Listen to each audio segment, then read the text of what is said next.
أعوذ بالله من الشيطان الرجيم. بسم الله الرحمن الرحيم. الحمد لله رب العالمين، والصلاة والسلام على أشرف الخلق، على سيدنا ونبينا محمد عبده ورسوله،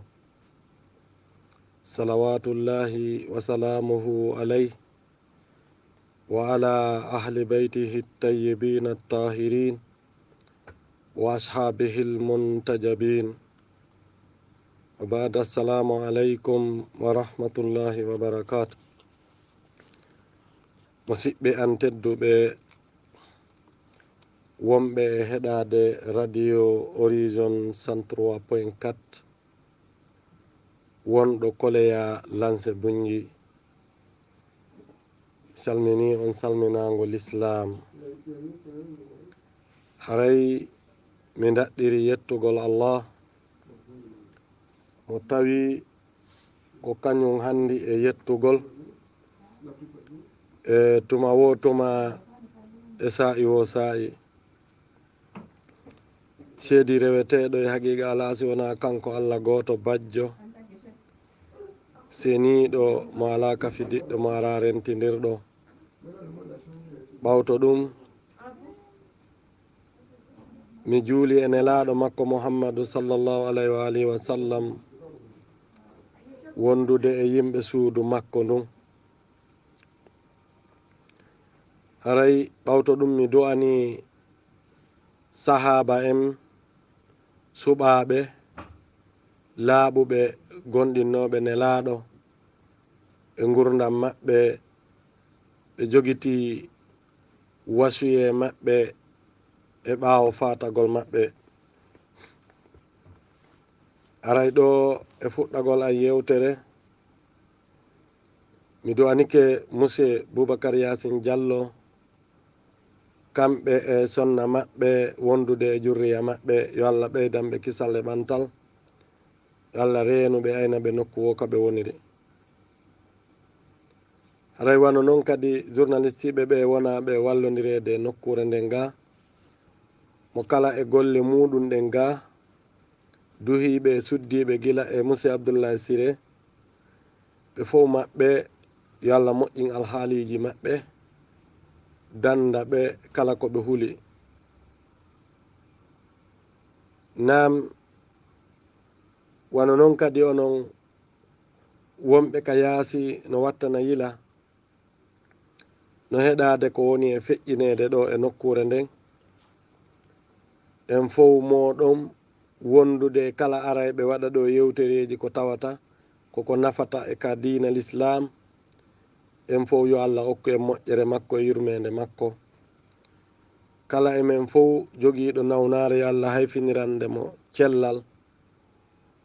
kala selluɓen yo Allah ɓeydanɓe cellal. haray toujours ko wonani en ka masinji no wallude no wawen famodirirde ko umma Hawa Silla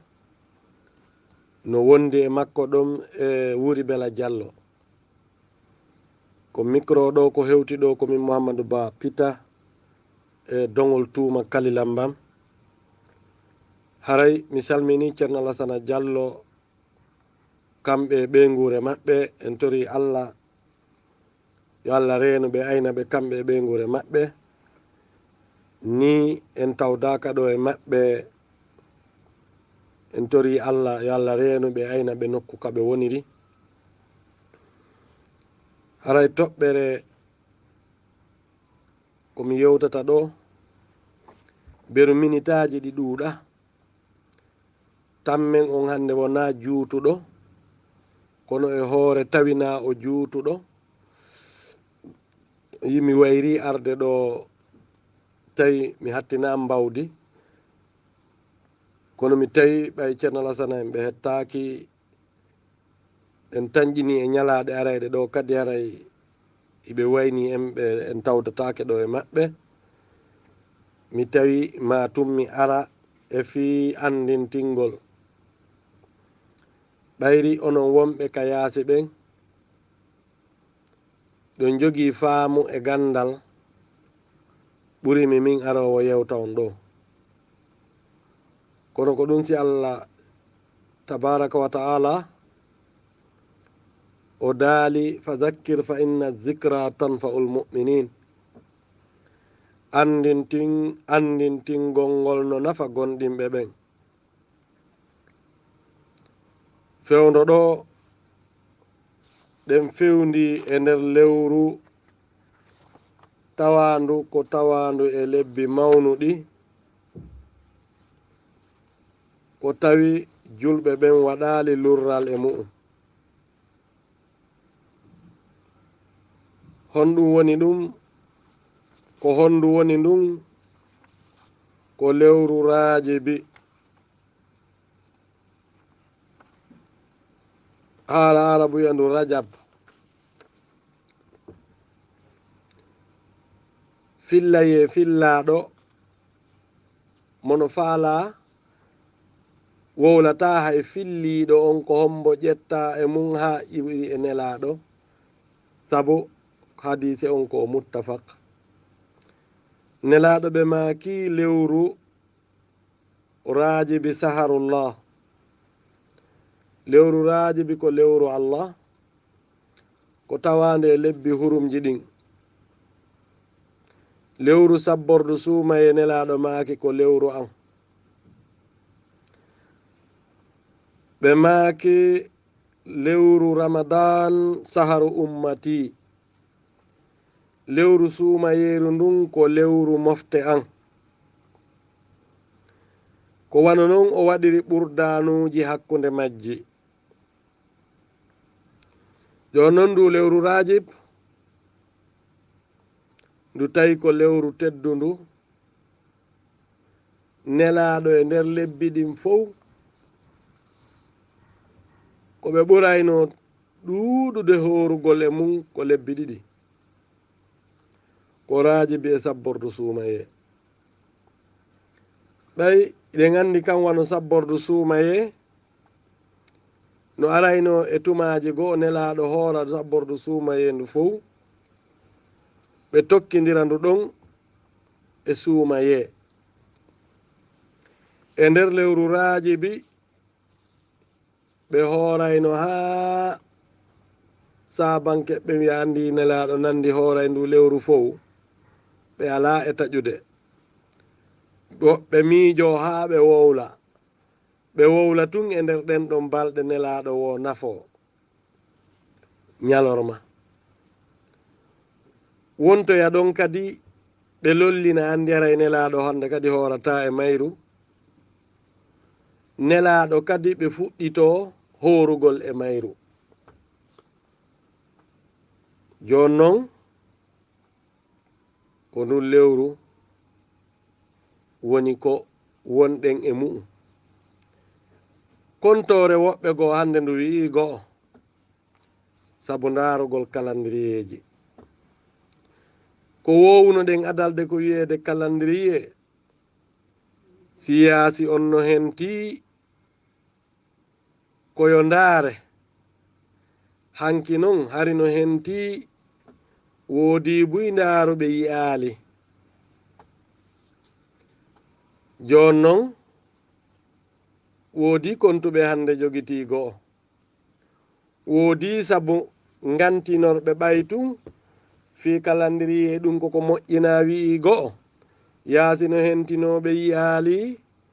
ɓe wi hande ko 30 sabbordu Rajibi hande kan obligatoire lewru ndundu yi'ete ɗum wona janngo go'o bi kulli haal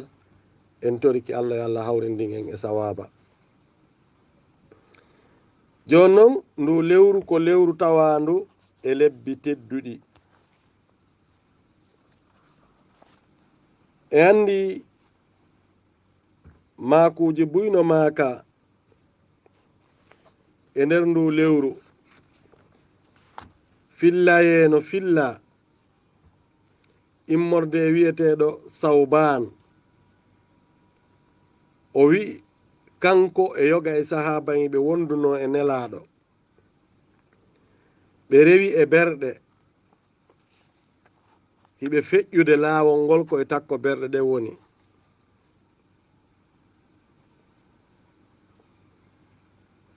nelaaɗo ɓe ndaari ka berɗe ɗon ɓe mbojji wo mbojjandu tiiɗundu hooti ɓe tori Allah o wiyeteeɗo sawban wo o landi nelaaɗo ko fii hon ɗum wollirɗaa ɗo ko ayo nelaaɗo Allah nelaaɗo maaki ko ayo sawban ɓeeɗo no letteede ka gaɓuruuji maɓɓe ɓe yimɓe ɗo mi toraniiɓe Allah yo Allah hayfinanɓe lette nelaaɗo sallallahu alayhi wa sallam ɓe maaki ko ayo sawban si tawno nun hooruno ɓe yimɓe ɗo haysi ko gooto e ɓe wattinaaɓe ɗo no wooduno hooruɗo haysi ko ñallal gootal e nder lewruraaji bi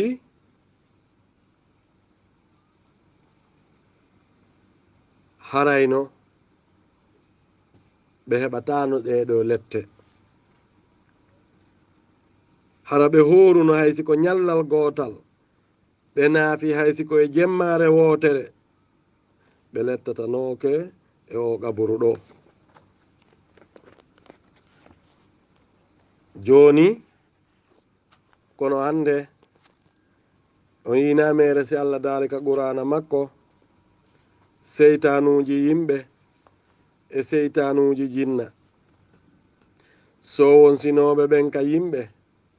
karaaji bifaandino no woodi wonɓe wadde bayanaaji nelaaɗo hooraano ɓuri balɗe 3 e lewru e hoore nelaaɗo no maaki ko ɓe ɓuri yiɗude fof e korka ko korka ka annabi Daawuda hoorayno hoora ñallal ñaama janngo mum si ñaami janngo mum hoorita faɗɗi janngo mum ko noon ɓe waɗirayno lebbi ko ɓe hoorayno si wayri noon lewru wandu balɗe 30 on tigi heɓay balɗe 15 mi ɓuri tan ƴinaade haa felliti nelaaɗo ɓe maakata a habbo siyam ko ɓura yiɗeede e korka e an ko sawmo Daawud ko korka annabi Daawud tawata ɓe maaka e ɗum kamɓe noon ɓe ronka wadde ɗum ɗum hiɗen felliti ɗum nelaaɗo na maaka ɗumɗa huwa ɗumɗa ko ɓe maaki kon ko ɗum ko ɓe maakani en kon ande ko ɗum tigi ɓe woni e huwude naam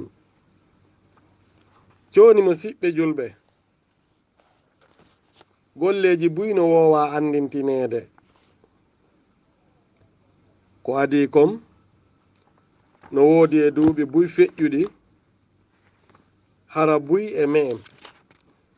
kaydiji ko winda waɗa e pular firta firo ngon e pular fii wawɗo jangude yo andu ko waɗete e nder ndu lewru no wowi naɓude terras ka wiyete ɗon terras ka fewndo stade ka fewndo pharmacien e sukano ɗon no wiye ceerno bari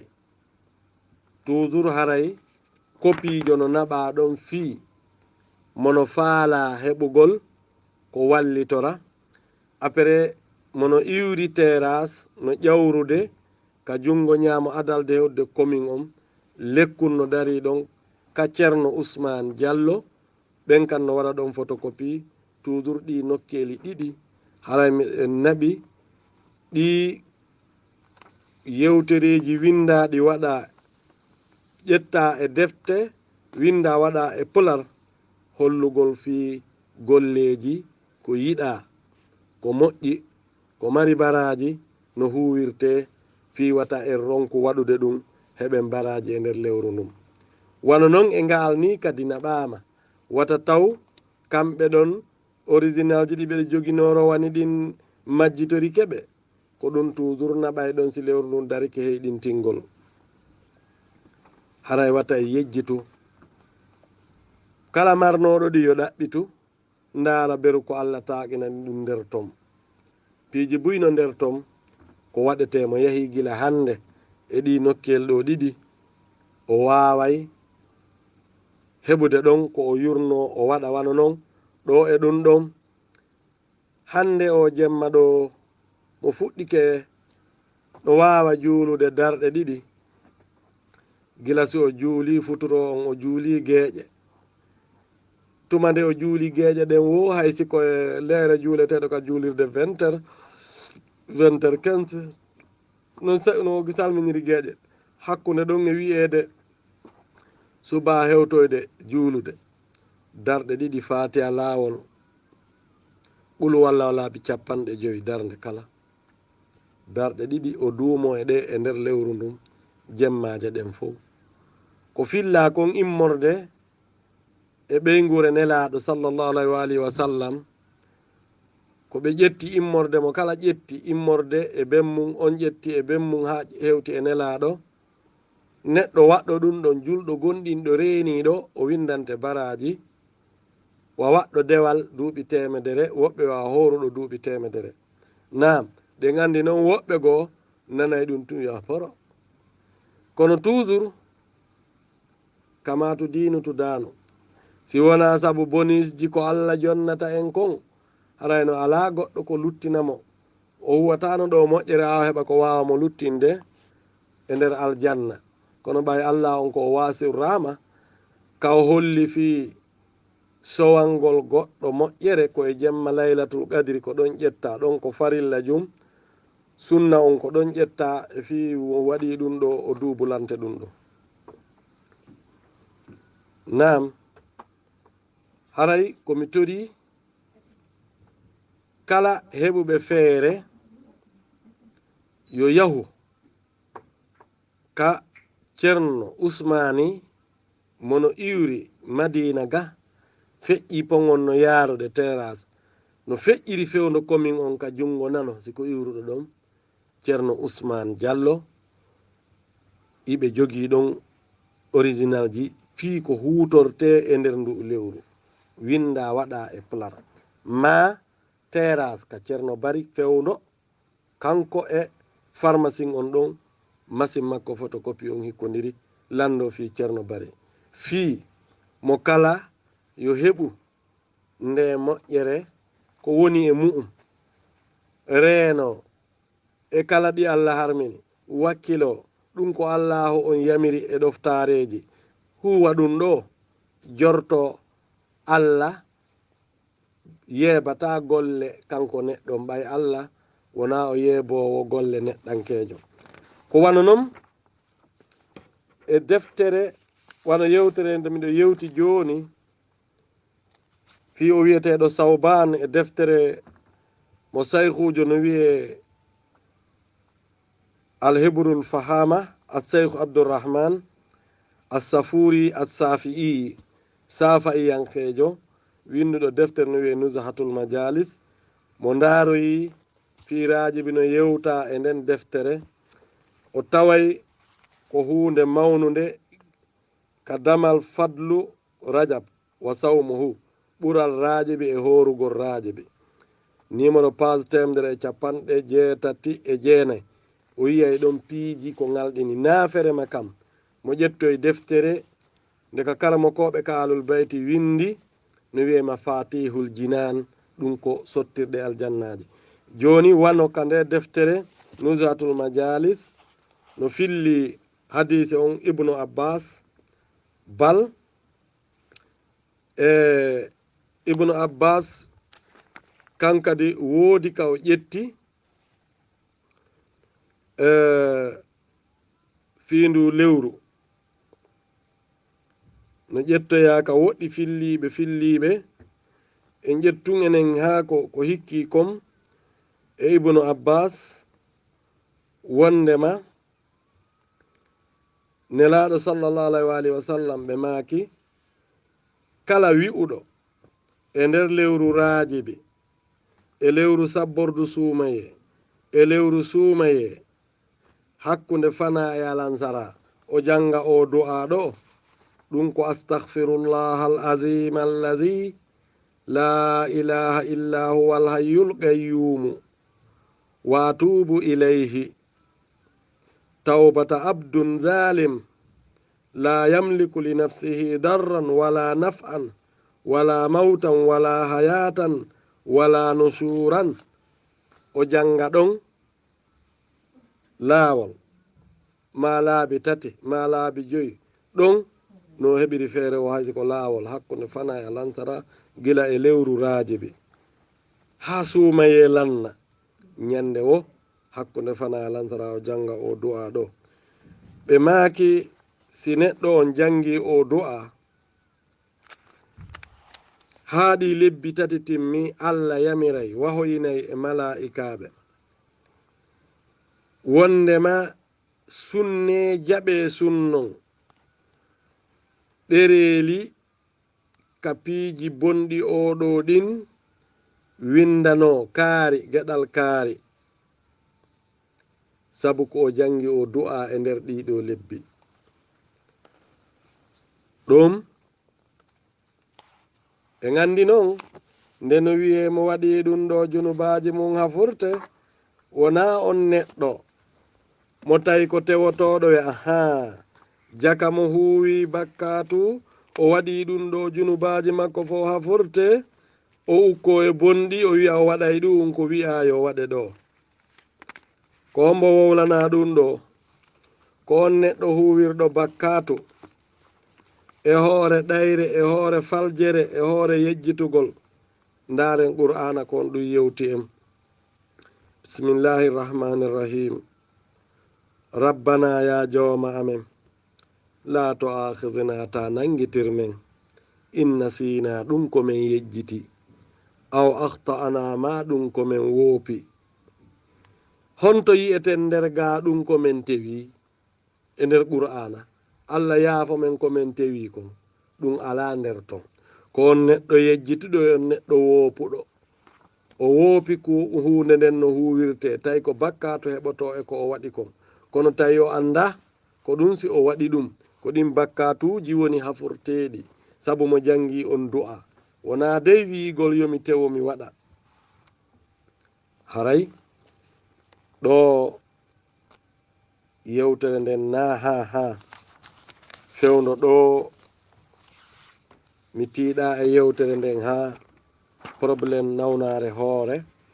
nawi mi ɗuɗɗi yewtere aray piiji buyno ɗo komi andintinayno wano gila janngo bimbi kadi ɗum ko ɗum simi wimo wawɓe ɓen fof yoɓe imminki sam ko yaha e ɗi nokkeli ɗo o ɗiɗi fi heɓugol ɗiɗi do'aji wowi miɗo moƴƴina ɗi naɓora ka ponhum prince kono tawi hande weɓali kam wowi wadde copie ɗon miɗo wowi hendade goɗɗi mi naɓora ka fewno ponhum prince kono joni taaqanaɓe wowi yahuɗa no ɗo du'a ko immori immorde e ɓeygure nelaɗo nden duumeteɗo e mu'um gila jango bimbi janga fatiha laabi tati atal kursiyu tati qul ya ayyuhal kafiruna fow tati qul wallahu e falaqi e naasi ɗi fof ngol kala tati tati si ɗum timmi wi'a subhanallahi walhamdulillahi wala ilaha illa llahu wallahu akbar wala hawla wala quwwatan illa billahi al aliyyil azim laabi tati o watta allahumma salli ala muhammadin wa ali muhammadin wa sallim laabi tati o watta allahumma ighfir lil mu'minina wal mu'minati laabi tati o watta astaghfirullah wa atubu ilay laabi temeɗɗe nayyi o wi'a ɗum o janga ɗum bimbi o jangoya kadi kiikiiɗe e nder gila jango so o fuɗɗike ha suumaye lanna e nder ɗi lebbi tati non nelaɗo maaki immorde e ko fillani en ɓeygure maɓɓe nden aimmato alul bayti en si neɗɗo waɗi ɗum ɗo allahu on haforanaymo junubaji makko hay siko watinti ndiyan saƴayɗam ma wakaki leɗɗe ɗen fof ka burure ko woni hafortake e ɗum ɗo ko haqqeji yimɓe ɓen kono bakkatuji ɗi o waɗi tawa hakkude makko e allah allah haforanaymo ɗi nam inchallah e ñalaɗe arayɗe mi andintinoyay ko duwago gollede kadi waɗen ɗo fowtagol wa minitaji 5 inchallah on say ƴettiten onon wonɓe ka yaasi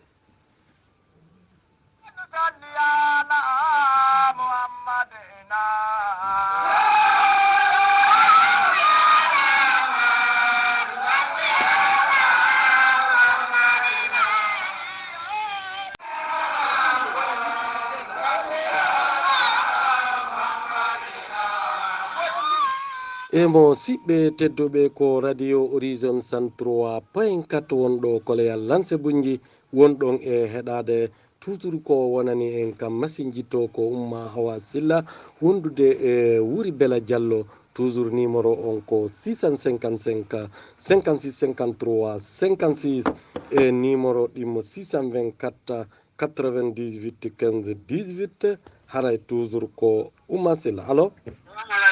aleykum salam yaramu karama ko Muhammadu hay bi seeɗa ko ceerno Yunusa wonɗo Maddi naam ceerno Yunusa hiɗon e jang hay bi seeɗa kono alhamdulillah ɗumde warɓe haala ni men kay on foowi seeɗa eyi hiɗon e jam on haɓi seeɗa kono alhamdulillah no hafide boy eyo weltanama ceeno on ɗon eyo ay ko wetanagol on noddi noon ka aray komi faala lannagol kadi toujours ɗon eyo ay ko fii iwanoraji ko nduɗo moƴƴi hoore hoori ndi fof no moƴƴi ga on jeeɗa suɓɓe ñalaɗe aray ko noon faala lannagol si tawi o hoori fof no moƴƴi si o suɓi kadi no moƴƴi koko moƴƴi e ko ɓuri moƴƴude wara waɗa suɓugol ɗon ko wono ñalaɗe on ɗi suɓata hoorugol wara ko ñalaɗe on ɗi wana on ɗi ok awa joni ɗon wawi kupude ɗon mi yewta haray suɓugol ngol e nder lewru raaje ɓe ɗum no moƴƴi mo hoori ñande go'o si feƴƴi ɗon no wawi horude alkamisa juma asewe fof e nder mayru kala alkamisa e juma e asewe ko e arɗe e nder mayru o hoora e ñande 13 14 15 ɗen kadi ino mawni moƴƴa hino moƴƴi wiyata ayyamol biide si feƴƴi ɗon ñande 27 mayru ɗum kadi no mawni moƴƴa ɓay ɓe wi mo hoori ñande 27 mayru o windante baraji wa duuɓi 70 ko wano ɗen ɗon wano suɓugol ngol ko ɗeɗo go'o e ñande alkamisa juma asewe fof e nder mayru na wasi ko nde wootere hoorata ɗum ɗon alkamisa e juma asewe nde wootere ko kala alkamisa e juma e asewe arɗe e nder mayru o hoora e 13 14 15 haray ko wano noon suɓugol ngol mo fiɓi annuye kadi wi hoorayde fof ta ɗum jonna ta ɗum nawnare ko soñja ɗum ampesoya ɗum fi horugol suumaye on haray lamaniya haray haɗaka neɗɗo kono o taaqirana o huwugol dewal ngal ko allah wi kon ɗofte allah masta ta'atum no taaqirana ɗon womin ɓuuwa no taaqirana ɗon wo haray ɗum no naati nder ɗon haray e umma hawa silla sowoɗnokoɗa alo salamu aleykum wa aleykum salam ko Mody Boubacar Ba Firgia Degar na ko Mody Boubacar Ba Firgia Degar firgia de Firgia de nam amin calmini on tas men weltani joom awa min wowen heɗade kono min wawon noddude ok aray hannde komin noddiri amen ko weltanagol on awa onomo no wela men awa allah ɓeydan en cellal ngal awa ɗono min bakkati yafanen bakkatiji meɗen bakkatiji ɗuɓe fof awa on jarama ceerno alassane en min werinande hito maɓɓe cereɗe ala ɗon e ono ko ɗo balɗe sappo feƴƴude fof fayde kamɓe tu wonno yarde har min mi sella ara on hawrodiral tum amin hawrodiral on jarama albarka awa ok modi Boubacar Firguiya de haray onon kadi on jarama on weltanama haray toujours ko numéro on haray ɓe darde tawi woɓɓe no ka lawol allo allo assalamu aleykum wa rahmatullah. waaleykum salam wa rahmatullahi wa barakatu jarama de Garok Mamad. nam modi Amadou Ɓooy Saare Yo na kato yettude Allah ara weltanama ela subhanahu wa ta'ala yoɓon ko ɓuuri moƴƴude jodde. allahumma amina allahuma ɓeydu jallalngal ɓerkema Allah. allahumma amin ara on jarnama mi weltani on tum. awa ok modi Ahmadou Ɓooy Saare onon kadi on weltanama on fo moɗon onon wonɓe e notde allo allo allo allo assalamu aleykum. waaleykum salam ñalle jam on jarama de nala toon ko tawi kumar namo modi Cheikh Oumar ñalle jam nala toon kodi fo yaaka alhamdulillahi ɓe guura nden ɓe jam eyo weltani jam moƴƴa awa awa tena joddi addi allah allahumma amina bon ko ɓe moƴƴude yen allahumma amin ko weltanagol on tum on jarama Boy Cheikh Oumar onon kadi on weltanama aray en toriki Allah allahu on onon kadi yo wallon e haajuji mon waɗa barkiji e golleji ɗin on jarama ok umma wasillaɗe waydade kadi woɓɓe allo allo allo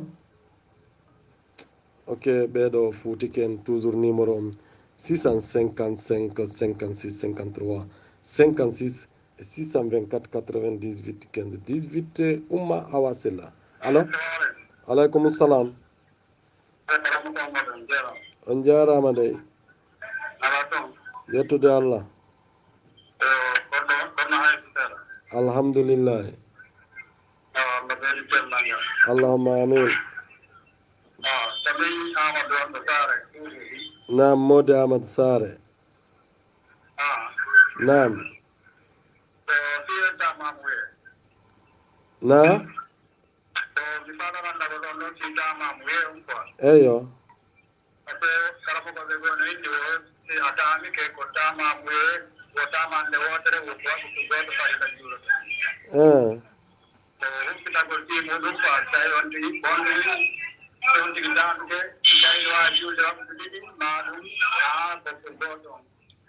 eyo ok on jarama mode Amadou Saare ɗum ko anvil on ta ok haray telen ka karama koɓen ka ahlu sunna ko ɓuri ɗuɗude kon e maɓɓe ko ɓe yewtimo taamike tamamuye juuliri fana masalan haysi tawi noon masalan o juulali fana on ha alansara on naati o tamanike ɗon fana o juuli imo faala wattude alansara ko ma o tamano kadi alansara karamo ko ɓen ka alul bayt ka figi alul bayt ɗum ka si'aɓe ɓen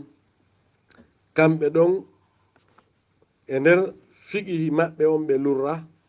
karamo koɓe maɓɓe ɓen si neɗɗo taamike tamamu ye on no timmino selli imo wawa mo juulirde waɓutuji ɗiɗi farilla sabu si o taamike kala ko bonnata salligi waɗanali mo andu himo wondi e tamamu ye on ɗon on hayka karama koɓen kaalo sunna no wi koko firtata salligi kon firtata tamamu ye kono kamɓe ɓe wi ko siko naafiilo no wawa dagade tokkugol ɗo wano saffe witiri a juuliri gueƴe tamamu ye saffe witiri on wattugol ɗon kisan hara kadi naya nenno hakkude mum kaalu sunna ɓen wiiri noon ka shi'a ɓen kamɓe a taamike a juuli fana fi alansarano fewndi ko bonnata salligi waɗanalima ɗum ɗa wawi juulirde on tamame par ce que tamagol ngol kadi ko Allah toɗɗi e nder Qur'an haray umma hawa silla so tawi woɓɓe naka lawa allo allo assalamu aleykum. waaleykum salam. karam ko Mohamed on jaram. Modou Boubacar Sare. naam iɗami jam. ari on wayrama. wallahi seeɗa ko heɗɗagol o ngol satti seeɗa. ok ɗon e jam. jantum ala toon. alhamdulillahi. ɓe nguure nde. ɓe jang onolle toon. yettude allah wayno muññitade fatumde ceerno Ismail. ko ɗum ko en fof koye muñño ka noddete ɗo en fof eɗen hattiɓe ɗo. wallahi wallahi allah yaafo ɓe yarnoɓe. allahumma amin. aray komi faala landade ɗon. eyyo. fi salligi. eyyo. yani mo salligi ke nemi nebbam ma hunde newyunde ɗo haray si tawi salligi makko bonani. eyyo. ko hikki ɗon kadi fi darnugol nde julde mani ɓantugol julde nde. mi nanay woɓɓe no wiya allahu akbar allahu akbar ɓenna ashhadu an la ilaha illa llahu ɓenna ashhadu anna muhammadan rasulullah. woɓɓenna ashhadu an la ilaha illa llahu wa ashhadu anna muhammadan rasulullah. ganduɗa so on jelte moƴƴa komi landi. eyyo. yani haray ko honɗum ɓuuri sellude e mum ka haray fof no seli. wattugol waaw on wa ashadu. naam exactement wattugol waaw on waɗugol hara waaw on tawa. haray ko ɗum ɗo woni landal landal salmini on salmini karamo ko alasane en kaɓe woni ɗo jama on fof no weltana en duwani ke jooma nokkure nden. allah yokkuɓe moƴƴere. on jarama haray Modou Boubacar Sare fiitelen ka darnandu taho darnugol ɗon allahu akbaru allahu akbaru ashhadu an la ilaha illallah ashhadu an la ilaha illallah ashhadu ko ɗum ɗon ɓuri wiide ashhadu anna muhammadan rasulullah si wiyaali wa ashhadu haray ko ashhadu on waɗata si wiyaali wa ashhadu wawon haysi wattali ɗon haray e landal molngal ingal mari batte moƴƴa e landal aranal ngal ka salligi joni en arta e joni e muɗum si tawi woɓɓe no ka lawol no wawi arde toujours haray numéro on ko 655 56 53 56 haray toujours si tawi woɓɓe no ka lawol e umma hawa silla e wuri bela. alo alo nam. salamu aleykum. aleykum salam. no waltu. alhamdulillahi. allah jimo cello ko abdoulaye monɗo noddude madina. nam ceerno abdour nam. to landagol on firtigal islamu ɗen e nder karam ko ɓe jewo koɗe jeeru ko honde woni ɗen kadi. eyyo. ceerno abdourahimi madina fi tugale l'islamu ɗen tugale l'islamu ɗen ɗen andi karama koɓen no wi'i ko ɗe jowi ko seedagol ashhadu an la ilaha illallah wa ashhadu anna muhammadan rasulullah ko tugalal aranal ngal noon ɓe wi wa iqami salat wa ita zakat wa sawmu ramadan wa hajjul beytillahi lharam lilmustatii ilayhi sabila ka telen ka karama koɓe ka ahlu sunna ɓen ko ɗum ɗo ɓe wi tugale ɗen ka diina l'islam telen ka karama koɓen ka ɓeygure nelaɗo nden ɗum kaka shi'aɓe ɓen kamɓe kadi ɓe wi'i ko ashadu an la ilaha illallah wa ashadu anna muhammadan rasulullah ko ɗum ɗo woni mana at tawhid ɓe wi kamɓe ɗimmum ɗum ko al adlu ko fiɓugol allah ko nunɗuɗo tataɓum ɗum ɓe wi ko fiɓugol annubuwata annabaku ngun wondema ko allah neli nelaɓe ɓen on tigui fiɓay ɗum aɗa sikki ala nayyon ɓe wi ko al imamatu ko fiɓugol wondema allahu on haray himo toɗɗi imamuɓe lontotoɗo annabijo e ɓawo makko jowi on ko wiyete kon alma'ad ko fiɓugol wondema allahu on o immintinay kala maayuɓe o landitoɓe kala ko ɓe huwuno kamɓe ɓe wi ko ɗum ɗon woni tugale ɗen ɓe wi fi honɗum ko wiyete usulu ko wiyete tugale diina ko wiyete fondation diina hana wonde feccere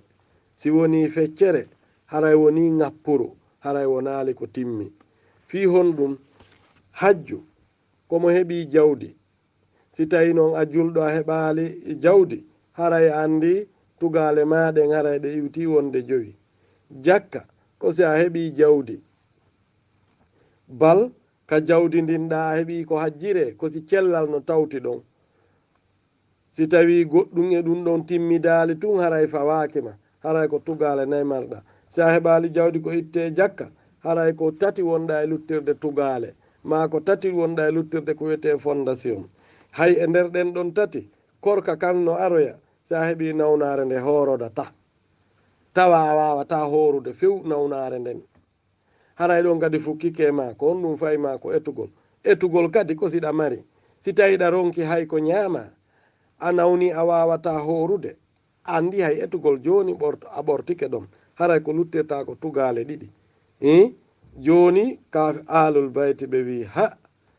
ɗum ɗon kara han gasata wonirde ko ɗum woni tugale diina ka nelaɗo makko Muhammadu sallallahu alayhi wa alihi wa sallam addi kam koyo taw ko wiyete fondation marɗa a mara selluɗa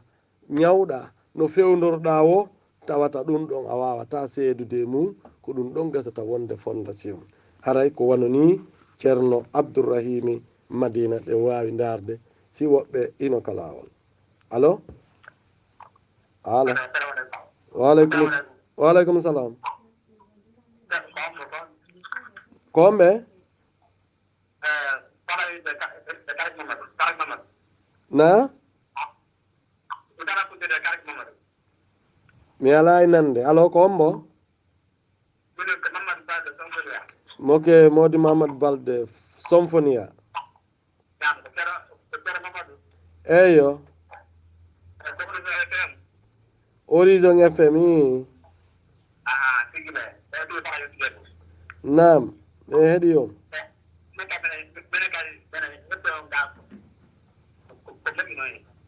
on jarama foti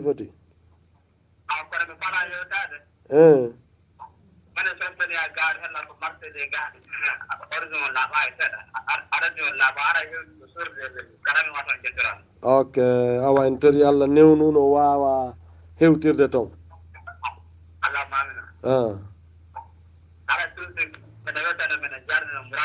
awa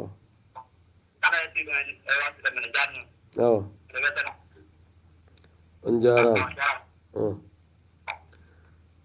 jarama ok haray ko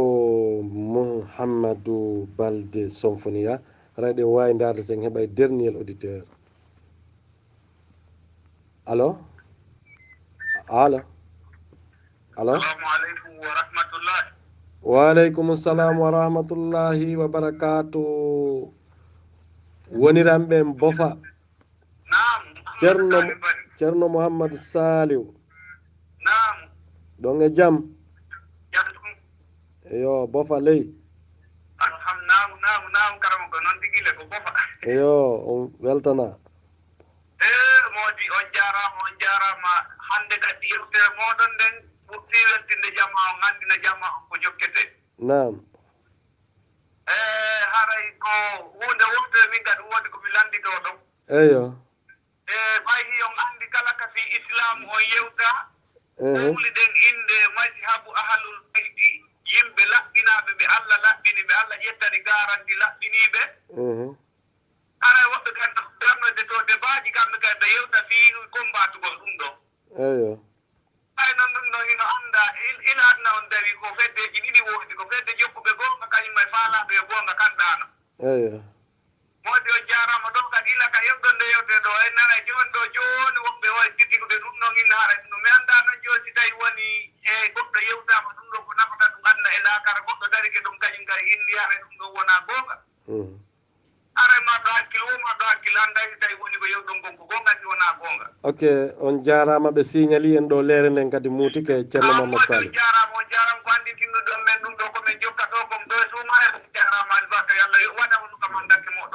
allahumma amin amin. Assalamu alaikum wa rahmatullahi wa barakatuh. Wa alaikum assalam wa rahmatullahi wa barakatuh. Ceerno Mamadou Saliou wonɓe bofa woni dernier auditeur haray ɗo en weltanike ɓe en jarniɓe en duwanike monsieur Boubacar Yacine Diallo yo Allah yoɓɓe ko ɓuuri moƴƴude e joddi ka aduna ɗo e ka lahira ɓe yoɓa ɗum ka ɓeygure maɓɓe kañum kadi wondude e kala ɓe journaliste ɓe wona ɓe wallodirede radio horizon 103.4 haray en to fo yo Allah hokke moƴƴere nden nde haqqi rabbana atina في الدنيا حسنة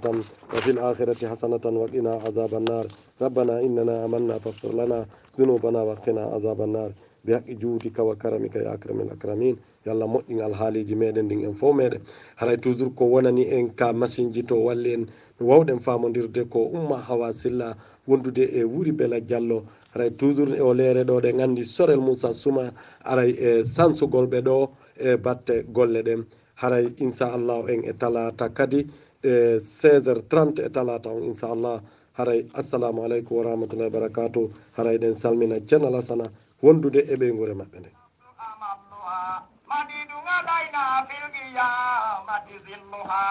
خمائل من غرب الجنان يدلها جمام لسان بالصاح نائم المغايا